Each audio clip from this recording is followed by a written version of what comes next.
రాజిల్లే. అసలు ఆ తల్లిని ఆరాధన చెయ్యనటువంటి వారు లోకంలో ఎవ్వరూ ఉండరు. ఒక్కొక్కరు ఒక్కొక్క పేరుతో ఉపాసన చేస్తారు.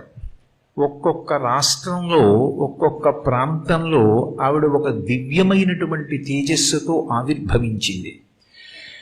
ఉత్తర భారతదేశంలో హిమవత్ పర్వత పుత్రికగా ఆమె పార్వతీ అన్న పేరుతో పుట్టింది. దక్షిణ భారతదేశం చిట్ట చివర కన్యాకుమారి క్షేత్రం దగ్గర కన్యాకుమారి అన్న పేరుతో వెలిసింది. అలాగే కేరళ రాష్ట్రంలో భగవతి అని కొనియాడబడుతుంది. కర్ణాటక రాష్ట్రంలో ఆమెని చాముండేశ్వరి అని కీర్తిస్తారు. అదే తల్లి మళ్ళీ తమిళనాటకి వచ్చేటప్పటికి పాండ్యరాజ్యం దగ్గరికి వచ్చేటప్పటికి మీనాక్షి అని కీర్తింపబడింది. అదే తల్లి తుండీర మండలంలో అంటే